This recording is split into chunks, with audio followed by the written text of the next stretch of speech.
to the Scaling Japan podcast, a podcast about how to grow your business from $100,000 and beyond in the land of the rising sun.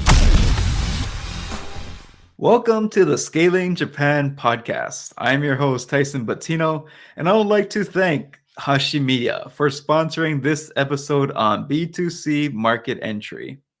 Leo, Dustin, and Steven and the team at Hashi Media have helped major brands like Asus, Subway, and Alibaba, but they also support small to medium-sized businesses with their social media and influencer marketing needs in Japan. Support the podcast, but more importantly, yourself, by checking them out at hashimedia.com. HASHI media.com. And on today's episode, we have Polina Oba. She is the COO of Gourmet Pro, the largest food and beverage consulting network in Japan, which helps many brands to enter the Japanese market. She also has a master's degree on sustainable food supply chains.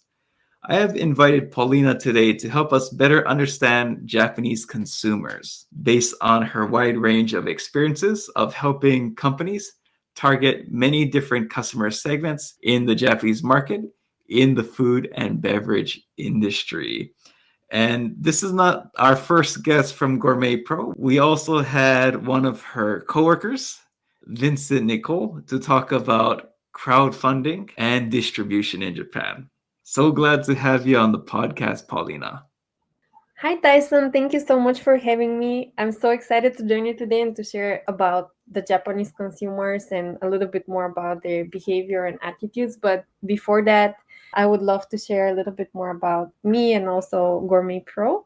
So my background is in sustainable food supply chains, and I've been working in the food and beverage industry in the past 2-3 years together with my team. So a couple of years ago, we found Gourmet Pro. This is a global network of food and beverage experts that are focusing on supporting clients with their end-to-end initiatives. So we started in Japan. So our network here is quite robust, especially in sectors such as spirits, wine, and also health and organic food. Late last year, we also started expanding globally. So now we cover regions in APAC. We are in East Asia, so Japan, South Korea, and China. In Southeast Asia, mainly in Singapore, Philippines, Thailand, and Vietnam.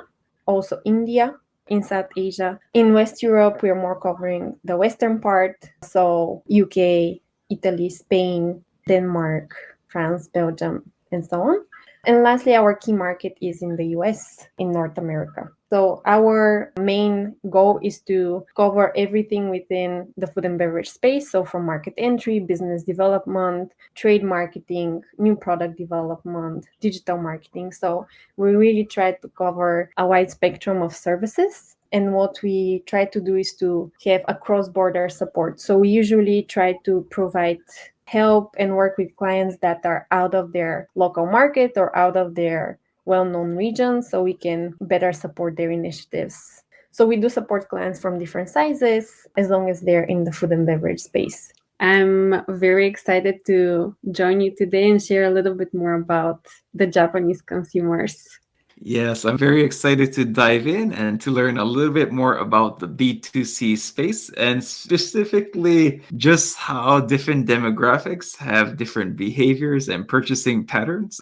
I think one of the key points of direct-to-consumer or selling to the consumers is really understanding who is actually buying your product and why are they buying your product. One way of solving that is through a buyer persona. So I wanted to jump first in. Could you share with the audience what is a buyer persona? The buyer persona, simply put, is your ideal target audience. And this point is one of the most important things people should keep in mind when going to a new market, especially Japan. I know that previously with my colleague Vincent, you were discussing more about the distribution channel and brand perception. And this is actually quite closely intertwined with your ideal persona on the local market. And one of the questions I always ask my clients is, who are you targeting in Japan? Because if people don't know the answer to that question, it's quite difficult to develop your strategy here.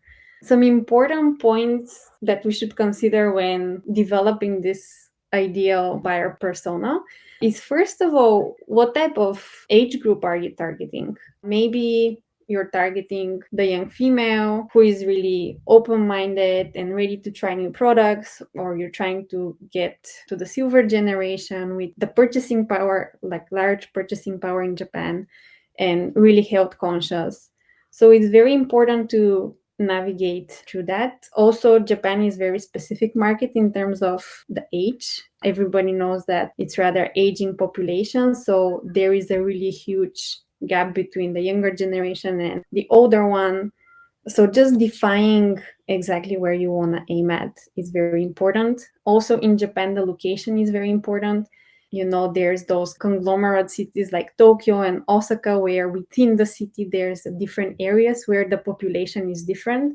For example, in Tokyo, when you go to Shibuya or Harajuku, is full with young people and really even small segregated groups with different types of behaviors. When you go to Minato or Minatoku, or Meguruku, there's more expat or more international type of audience. If you go to suburban areas, is more family oriented or going towards elderly. So location is also a big point, what you need to consider. Also, would you target a large market like Tokyo, where cost is high to penetrate, or would you test your product in Fukuoka, where you can get access to a lot of different target groups in a very small type of landscape? Another point that I also recommend considering is the language. Everybody knows that Japan has a really huge language barrier. Everybody speaks Japanese here, and just simply, for example, introducing your product in English and everything is in English, or your even local language is a little bit ignorant, because then the local consumer is not going to be able to understand your concept at all. When also thinking about your buyer persona, one of my favorite points to consider is actually people's interest and occasions of using products. When professionals are targeting the local market in Japan, they are thinking, okay, in my local market, I sell my product to young females that are enjoying barbecue. But for example, if you think about the Japanese young women, where are they spending their time? Is it at the barbecue place at the beach? Maybe. But for example, there are some specific local occasions that are very unique for the market. An example could be the Joshikai or Joshitabi, meaning that Joshikai is more the women meeting where women enjoy spending time with their girlfriends, going to some nice place, spending a bit more to enjoy a nice cocktail or some nice food, or treating themselves with a nice product. Or Joshitabi, where they just enjoy traveling with their girlfriends and try to enjoy really different and engaging experiences. So thinking about those type of market-specific occasions that characterize your buyer persona locally, it's very, very important before you already start selling your product here. Of course, there are some other factors to consider, such as the purchasing power or the stage of life of your target audience. So it's a very kind of complex but yet interesting concept to consider when coming to the Japanese market. I think you gave a great explanation. And to add some points, I would probably recommend to, if you do create a buyer persona, use an actual photo of a person who really represents that. So it's easy to communicate. So you may have a person in mind, but to communicate it to other people on your team, it's really useful to have that. I also want to mention, just based on my experience of doing marketing and helping people with their marketing, if someone brought a buyer persona to me, even if it's not perfect or even it's the one they use in their home country, it would really help a marketer in crafting and creating, the right type of ads, the right visuals. It really goes a long way. So making a persona does take time. It might take like 10 hours, possibly more, but once you get it done, I think so many other things can go smoothly. It can also prevent you from making some big mistakes. as you were mentioning, you added some points like marketing or adjusting your communication. And just to link there with also your previous talk with Vincent about, the brand perception or the right distribution. So reaching to your target audience at the right channel, at the right time, at the right places, also kind of integrated with this target persona. Because when you, for example, put a picture of a young woman that, for example, likes to go to the yoga center twice a week, and she's really enjoying a snack right after at a location right next to it, is it a high-end supermarket and so on. So having this whole persona together with their experience mapped out is very, very helpful with the distribution channel, with the marketing, with the brand perception. So as you said, it takes time, but it's very, very important. And I like how you mentioned that also kind of writing down like what are some other things they're consuming. Mm-hmm. They'll give you, or even the marker, just like these are some brands we can study to better promote our product in Japan because that's what they're consuming. Exactly. So also looking at adjacent products or lifestyle and kind of the whole everything around this person or that you have in mind is so crucial indeed. Sounds good. So I guess, now that we got persona, what are the different types of consumers in Japan? And if possible, maybe share with some like the averages for budget or consuming behaviors. When we talk about the consumers in Japan, so there are a lot of different factors or a lot of different points that we can divide them by. So if we think about, first of all, type of household, let's say in Japan, the majority or about 60% of the households are with couples. So either they have children or they're living alone or with their pets and so on. It's very important because how the behavior of a couple is in Japan is different than the one in maybe abroad, considering, the different jobs, decision-making power, and so on. Of course, we also have 35% of the households are one person. So that also has a really heavy influence on the purchasing behavior and the type of products people are buying. Another category that we also split up the types of consumer is also the type of budget. So the majority of the population, let's say from 25 to 55, have a really strong purchasing power and is getting even stronger with the older population. But for example, when we think about the younger ones, which I'd like to cover a little bit later, for example, the high schoolers, which are trendsetters, then the budget is really less. So how can we be creative in touching this type of segment? Another also way of segregating it is by their consumers' perception or lifestyle. So I want to cover, for example, 3 really big groups. The first one is more the family-oriented one.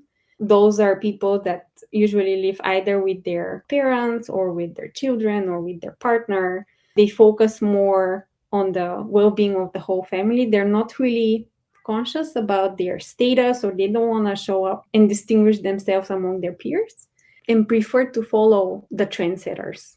So that's a really large percent of around 30% of the mainstream population. We also have another group, which is quite large, which is more around the adventurer type, if I might say. So, for example, those are people that really enjoy new products. They're more open for new services. I would say they're the trendsetters. They enjoy living abroad, or they've been abroad, or they wish to live abroad. So those are the people that are curious about international products. And it could be an interesting entry point from the consumer target. The third group I wanted to also mention is more the balanced consumer, I would say. So those are the people that are very conscious about their well-being. They're more interested in enjoying the nature or spending time with their loved ones, or they like to buy some quality products to reward themselves, really enjoy healthy living, and they really seek high quality products, and they're willing to spend a bit more for the value that they would get. So those are kind of some different types of consumers that are quite big groups in Japan. And each one is very specific. And it's really interesting to see how we can reach them through different types of marketing or different types of activities. I have Dustin from Hashi Media here with me. So Dustin, what's up with Hashi Media nowadays? Hey Tyson, do you know what Hashi Media does? Well, Dustin, if you haven't heard yet, Hashi Media is a rapidly growing social media and influencer marketing agency based in Tokyo. Ah, who do they help? Pretty much anyone who wants to get more customers and expand awareness in the market for their products. But they specialize in tech, gaming, and lifestyle products and can get you in front of foreign and Japanese consumers. But why go with Hashi Media when I can just hire a part-time or full-time staff member to do social media for me? Nah, that does not work. Creating viral posts is hard. Meeting and negotiating with popular influencers is even harder. And there's almost no way a part-timer or a new grad can do organic growth to a viral extent. Ah, so working with Hashi Media is a no-brainer? Duh, Dustin. I know you have a lot of experience in the food and beverage space, but yeah, could you dive a little bit deeper possibly in these different consumer types and maybe like just from a food and beverage perspective? Definitely. So, for example, if we think about more the family oriented type of consumer, and also I'd like to touch the point on the household example. So, usually in Japan, another point I wanted to talk about the decision maker or the purchasing person in that household. So, for that group, women are usually very strong or the ones that are deciding what's going to be bought in the family. When we think about the food and beverage space, most of the time they're either housewives, which is a typical role of the women when they have children or they'd like to take care of their family. And they're the ones that decide what to be put on the table, what to be purchased, what type of food is nutritious or interesting for the family. For example, would they focus on healthy products so their children grow in a healthy manner, or would they cover more indulgence products where they would enjoy on the weekends with their spouse? So there is a very interesting entry point through that segment of the population. Also, when we think about women as a kind of a decision-making head of the household, I also like to mention there that they're the ones that are watching for new trends. So if I get some example from family and friends or consumers that I've talked with in the past, women are the ones that are watching, let's say, TV shows for international products. Those are the people that are going to go to those high-end supermarkets and check what's new out there. They're the ones that would be checking on social medias or talking with the girlfriends. What is the new French wine, or what is this kind of interesting plant-based meat that you can add it in your meal? So for companies, when they're trying to promote a product that can reach this large group of household or family-oriented people, they need to really concentrate on how to win the attention of women who are the ones that are purchasing the products for their family. I do advise companies in a lot of industries, but one industry I help is the language industry, and specifically in this case, English language schools for children. And I analyze the analytics and data, and I find that probably of the people who visit my clients' websites, around 80% are female, 85%. They're always on mobile. So usually 80% mobile. So I find that, at least in my experience, when the decision makers are mothers, they're typically searching on mobile as well. Mm-hmm. Also, women are, I would say, more engaged online. So just to give one example is with one of the brands of beverage brands, actually, when we were promoting their new drink, it was more on the low alcohol end. And we were having a campaign about win this pack of amazing drink and a tote bag. So it was kind of a gamified campaign. And even though it was more targeted at an area, we could see more women interacting, tagging their girlfriends, talking about it. So it was quite interesting to experience that. In any case, yeah, it's also the example that you mentioned and the experience that we have in the food and beverage space. Women are the ones that are making a lot of the decision in the household. Another group that maybe it's interesting to talk about is the ones that are interested in more the international space. I would say that the silver generation is a little bit more conservative on that part. But when you think about people from 55 to 40, around that age, those are the ones, or the baby boomers, that started having the first exposure to the international traveling, to the international products.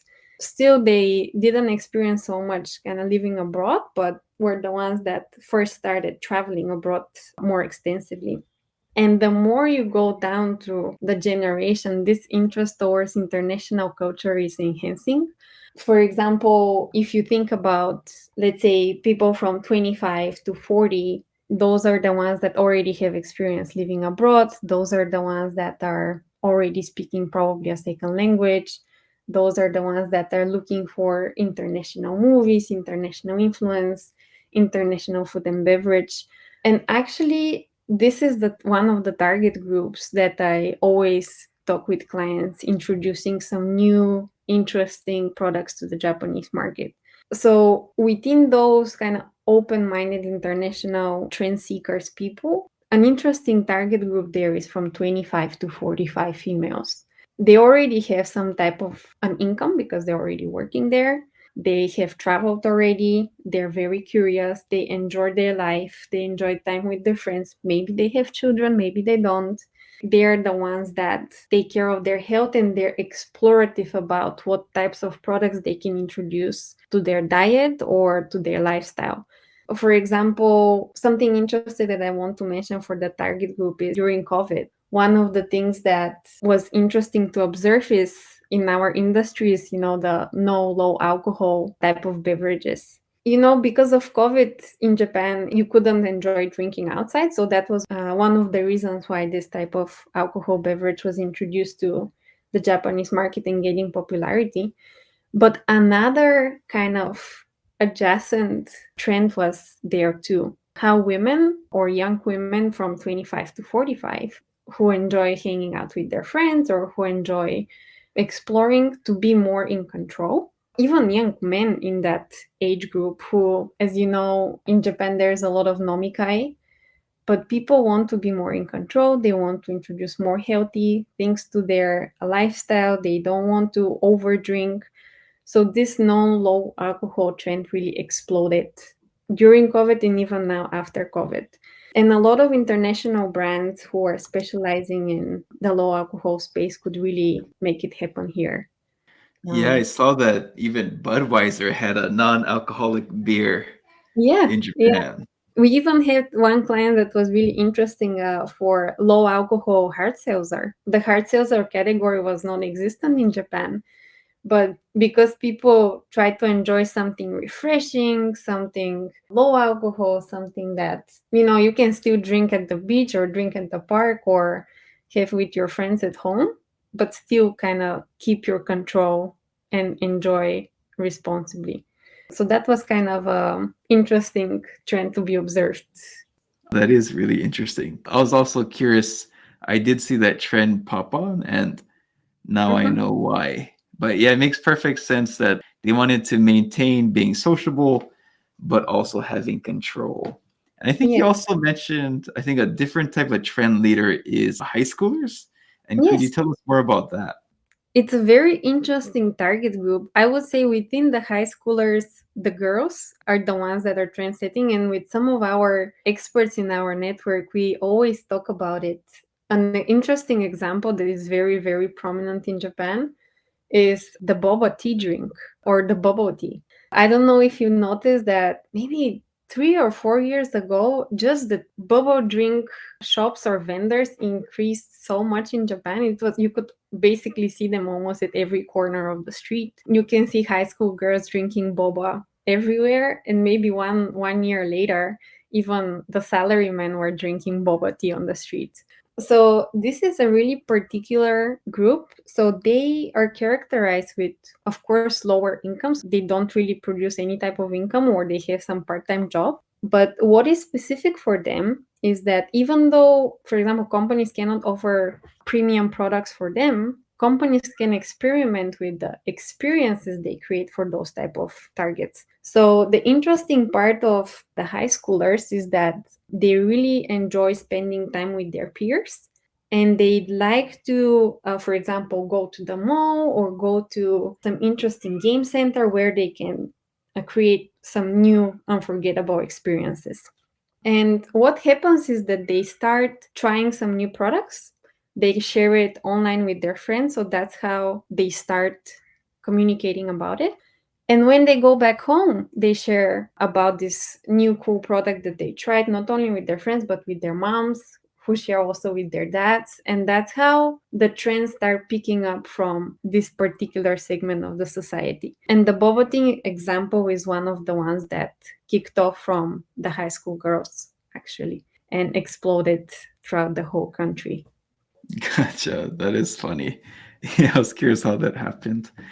I think a lot of the listeners, they're probably curious about COVID as well, but how has COVID influenced, let's say, working styles and maybe purchasing behaviors? As I briefly mentioned before, so COVID was really kind of shocking experience for such a sociable kind of society as Japan, because everybody knows that there is, you go to work, after work you have gatherings, and then suddenly everything got closed and people had to stay at home. So if you get an example, the working class, one interesting thing that happened there is that there were cases of, this is the first time people spend time so much together. So the whole family is in one place. So there was a point where working men were renting places just to get out of their home and work in peace. So at that time, there was like an interesting happening in the real estate market, or more in the rental space for either shared offices or even private apartments. In terms of the food and beverage industry, because now the whole family is together, women had to cook more, or they had to purchase more for their household. So there was a lot of pressure on efficiency and how to make cooking more convenient. So in the food and beverage industry per se, there was a huge increase of the frozen food category. There was more than double-digit increase in the market share of frozen ready-to-eat meals, also different type of chilled food and beverage, because you just buy it, warm it up, and eat it. So that was one category that really pushed forward. Another category that actually is more focused on the health and that we explore more thoroughly in our newsletter Market Shake is more the plant-based or alternative products. So COVID was a really good point for people to slow down and really analyze what they're eating. Because you're at home, you have to prepare your own food, and you realize that by eating out, a lot of your health indicators were in the wrong direction. So people started exploring ways of introducing foods that would, for example, reduce the intake of fat, reduce the intake of meat, reduce the intake of salt. So a lot of, for example, plant-based products really expand their presence in Japan. Also, the so-called low or no sugar or low or no salt type of products also picked up quite quickly in Japan. And last but not least, as we were discussing before, the no low alcohol category as well. Because people, first of all, were not able to drink outside, but also for health reasons. So to sum up, COVID was kind of heavily influencing the convenience or the frozen category. And the second one is more on the health of the consumers. Gotcha. Thanks for sharing that. And I guess next I wanted to dive into kind of like the differences between Japanese consumers and Western consumers. So I think for like product sizes, things like, Starbucks, usually the sizes are smaller, McDonald's as well.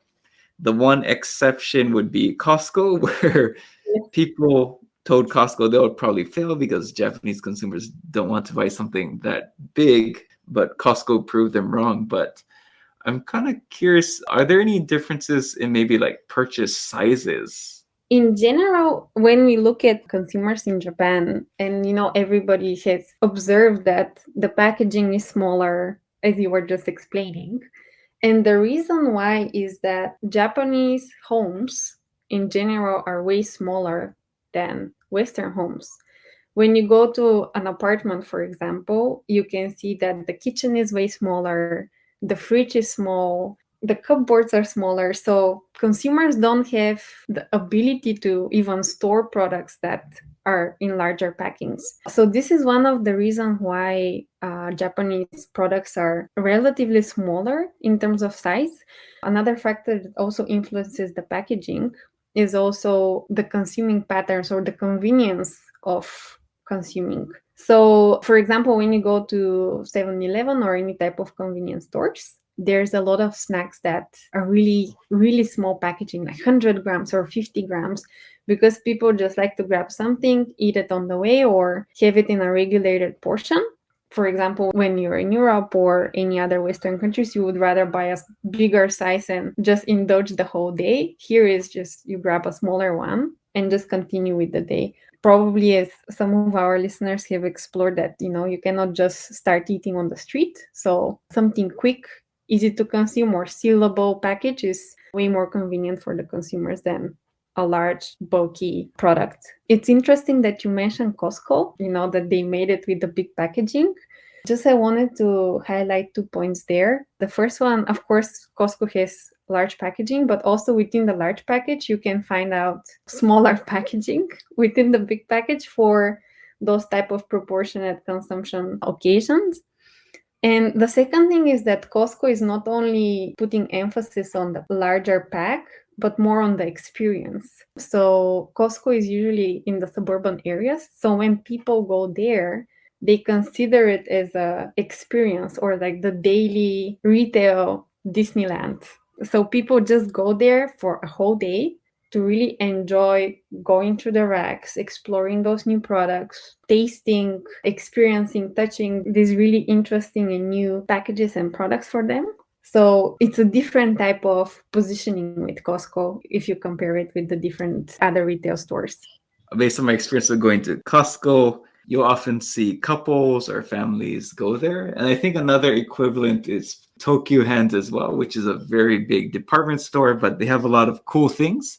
And a lot of times they have things that you'll see for the first time, or like they only have it there. But to move on, so I think Japan is very unique in that there's a lot of, I'll say, seasons to buy things, like Valentine's, White Day, Halloween, Christmas, Obon. Could you tell us maybe more about the yearly seasonal cycle for products and purchases? This is a very kind of unique positioning of Japan, and brands are especially influencing their decision depending on those different seasonal cycles. So, for example, of course, as you were mentioning, we have the large holidays, which are Christmas, famous with its KFC chicken, or the Valentine's and White Days, very popular with the chocolate culture.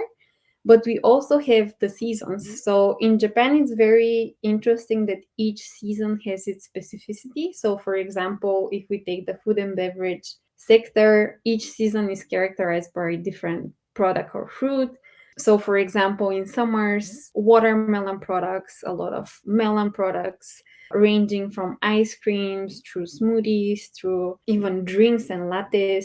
Now it's winter here, so a lot of grapes. Interestingly, strawberries. So depending on the season, there are different types of products or staples that are pushed forward, and companies are innovating their products throughout the way. So this really influences the new product development locally. So for example, Starbucks is a really great company that is following those trends. Haagen-Dazs for the ice cream side. So if international brands are having products that are specific in flavors or are interested to localize to the local taste, having those seasons in mind could be a really good strategy to reach to the right target. Gotcha. That makes sense. What I like if targeting the consumer market is you can do campaigns for things like a Christmas, Valentine's, White Day, Halloween. They also have Ochugen and Osebo, where it's a gift-giving season. And I think there has been some foreign consumer product goods who have been trying to sneak themselves into the Ochugen and Osebo. Do you know what months Ochugen and Osebo is? I forgot. Yes, Ochugen is in August, I believe, and Osebo is towards the end of the year. And it's really characterized with sending a gift to either somebody that is superior than you, so for example, your boss or your teacher. and really preparing a special present for them. Thank you for listening to this episode of Scaling Japan. In addition to serving as your fine host, I also provide advisory and coaching services to business owners who want to 2x, 5x, and even 10x their business. So stop holding your company and your team and your employees back, and let me help you and your company scale. Find more information at scalingyourcompany.com. Now back to the episode. At least for one coin English, our landlords were pretty good about giving us gifts during those seasons. I'll see this big box of juices and, oh yeah, it's Osavo. It always served as a good reminder. Yeah. Also, I was really surprised to see that this year in August, I was in Fukuoka and found this really local market. Every supermarket has their own way of promoting those kind of bundles of products you can give to your friends.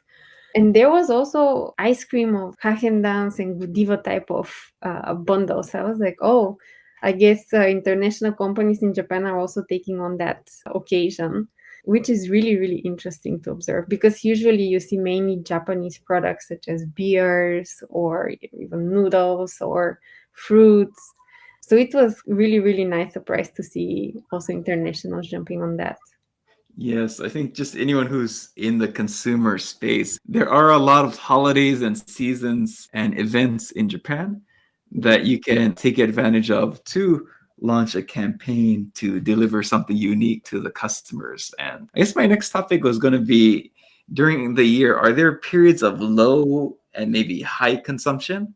Mm-hmm. And for example, in the gym space and the language learning space, January is often peak season. People make their New Year's commitments and they're ready to start. So you really got to get prepared like 3 months in advance for the crazy season. But also in the gym case, it's summer body. In the 1 or 2 months before August, people start thinking about, oh, I need to lose weight so I can go to the beach. Those are really interesting examples. And of course, I can give a few examples from the F&B space. An interesting one is the chocolate one. As you were just talking about Valentine's and White Day, a large percent of a company sales, especially of the premium chocolate ones like Godiva or Maison du Chocolat or some other different brands, they make a huge percent of their sales, maybe from 30 to 50% of sales throughout those holidays. Because for Valentine's Day, men have to give chocolate to the women, and for White Day is the opposite. And those are kind of starts towards the end of January, this type of hype, and goes through February and March. However, towards summer, when in Japan it gets extremely hot, the weather is very kind of sticky and humid, the chocolate consumption goes down because most of the people are focusing on switching towards ice cream, which is kind of adjacent category or something else to consume. So for example, in the chocolate, the beginning of the year is the stronger season rather than the summer.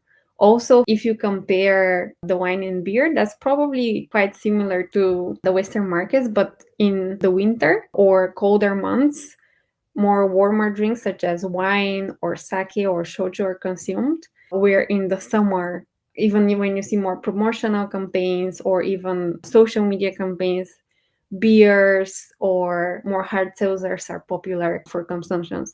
And I think that's why there are those type of holidays or seasonal campaigns to kind of boost the consumption of particular categories throughout the year. Of course, the consumption of beer is really high throughout the summer, but one of the really popular present bundles in New Year is actually beers. So it could be related to the consumption patterns.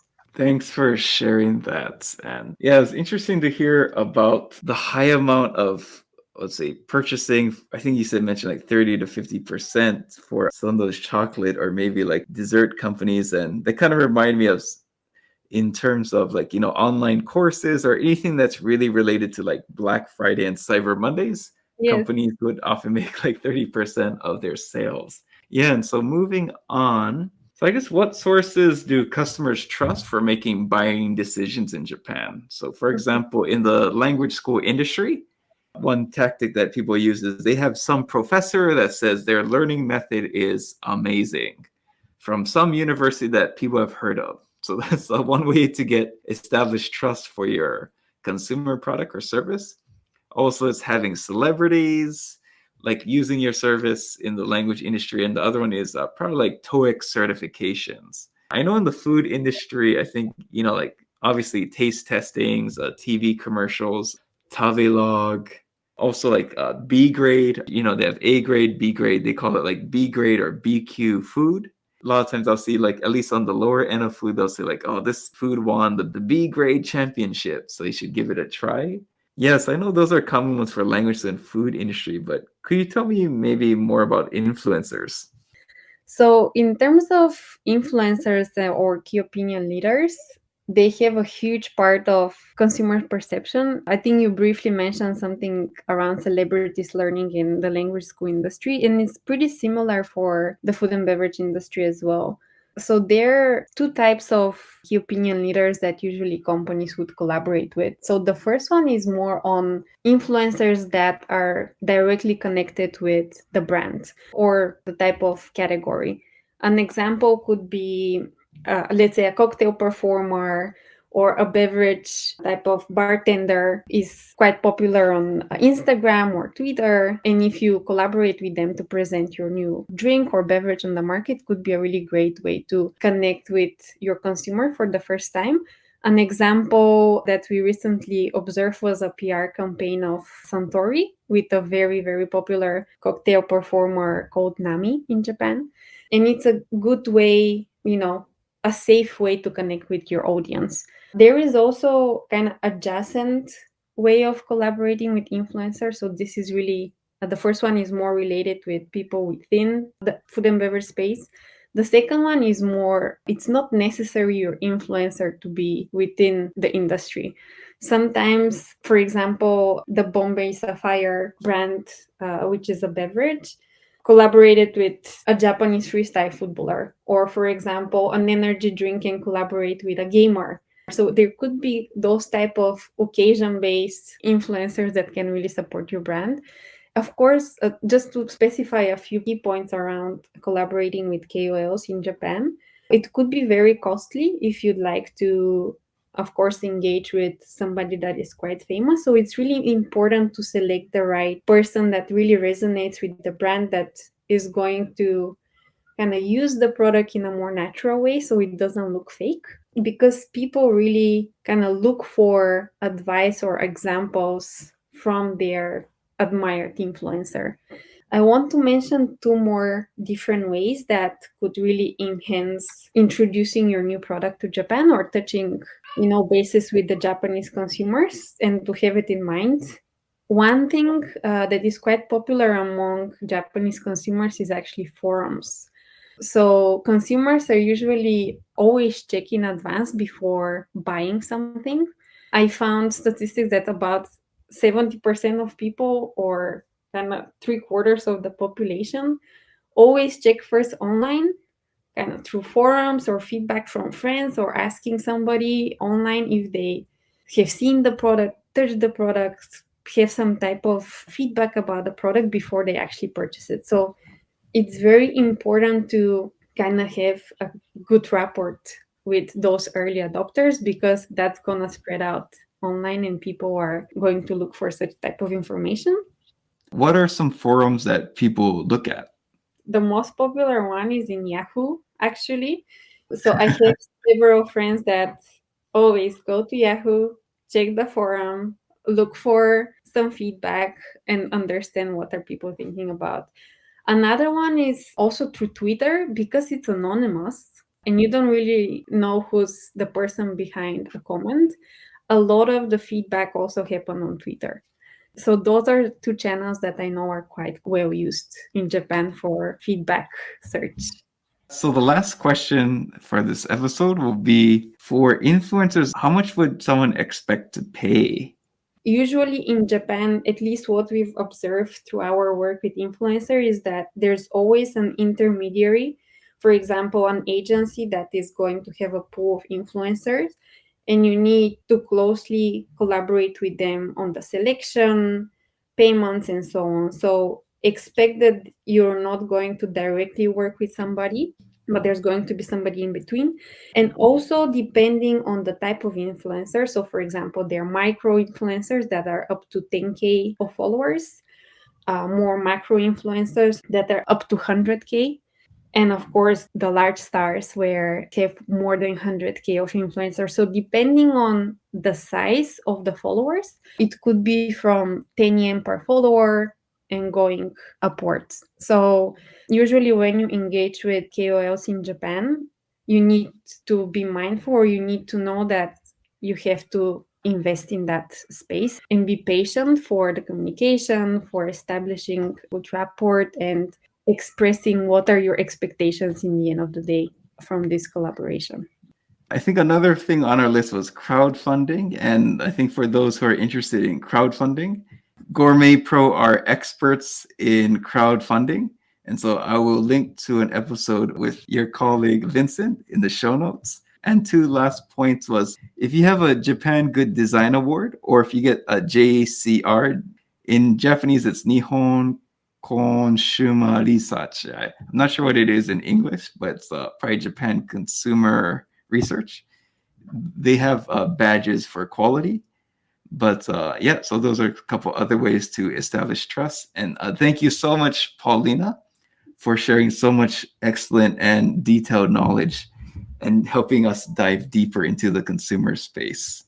Thank you, Tyson. Thank you for having me. And of course, if any of the listeners have any questions, we'll be happy to welcome them.